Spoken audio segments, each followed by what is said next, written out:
And it's part of what they do for a living, racing into a building on fire or pulling someone from the river. In Asheville, firefighters do it without hesitation. Over the last week, firefighters responded to 2 rescues and saved lives. Tonight, News 13's Samir Nefsi introduces us to some of our local heroes.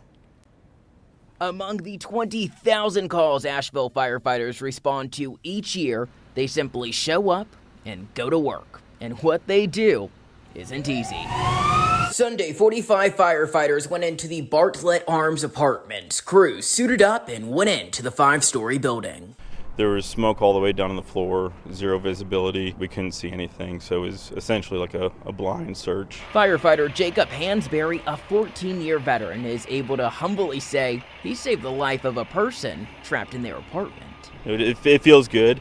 You know, I definitely, every time I go home from work, it's always a good feeling. It's just a feeling we have when we go home, knowing that we made some sort of a positive impact on somebody's life. The victim was later taken to the hospital as crews continued to battle the flames. I don't know, it's just one of those things that, you know, we just, it's just any other day here. Just days after that fire call, crews were back out on a different mission, this time for a man stranded out in the French Broad River, and that is when Asheville firefighter Cameron Buchanan quite literally jumped into action.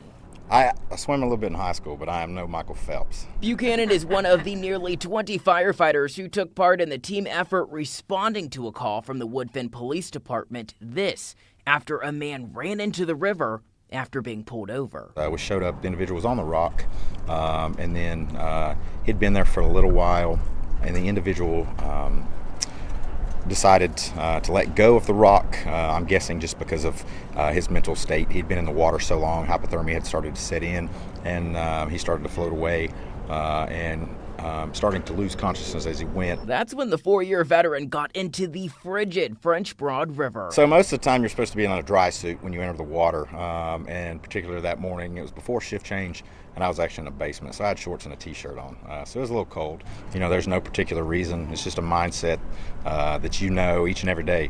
Yeah, I leave my family at home. They know what I do when I come to work, and I stand that chance of not going home. But you know, it's a risk you take. It's a chance you take. To help others. To help others. The man was later taken to the hospital. Meanwhile, AFD's chief says these 2 cases highlight the dedication of his nearly 300 heroes. Asheville firefighters are the best firefighters in the world, and it's just amazing to be around people of such high caliber. In Asheville, Samir Nefsi, News 13.